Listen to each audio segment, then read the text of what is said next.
hypothesis was that that sleep deprived students cannot perform better than those who are completing their sleep, because they have worked up any moment sacrificing their sleep, and those who slept well have better memory and concentration and a good grasp over their cognitive abilities, which help them during writing their paper. The materials and methods. So the students were asked the questions regarding their sleeping hours during and before the examination duration. The students were asked questions regarding how many hours they slept and how often did they wake up during their sleep. Their sleep quality was assessed, and further we plotted the graph according to the results we got, and according to the results they got in their examinations. The participation was totally voluntary, and the inclusion criteria were as a current enrollment as an undergraduate at ACMR and between the age of 18 to 25 years. The exclusion criteria included the sleep disorders, for example, insomnia, sleep apnea, which ensured that the effects are primarily related to the variations of typical sleep and not due to clinical conditions. We use the Pittsburgh Sleep Quality Index to assess the sleep quality of the students. It is an internationally certified sleep quality index which has 7 components which are rated from 0 to 3. So there is a total score of 0 to 21. According to the international standards, a score above 5 is determined as a poor sleep. The other methods which we included were the digit span test and the Stroop test. Digit span test measures students' verbal short-term and working memory, while the Stroop test assesses the students' attention, processing speed, and inhibitory control. The sample size of 59 students was taken according to this formula, and this section was in this study was known as a cross-sectional study.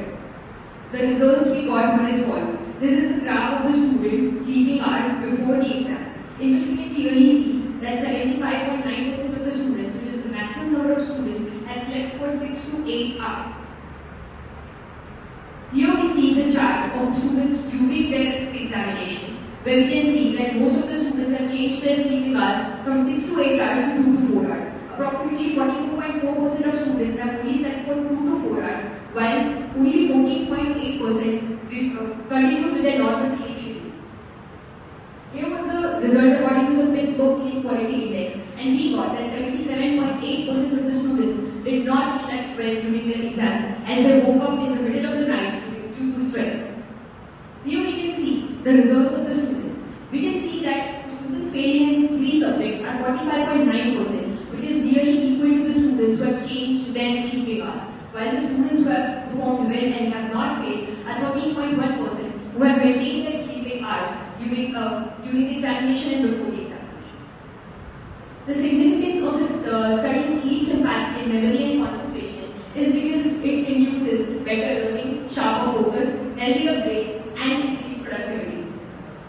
The questionnaire which we included were during regular weeks excluding exam weeks. How many hours of actual sleep did they get at night? During internal examination weeks, how many hours of actual sleep did they get at night? And what was their score in the recent examinations?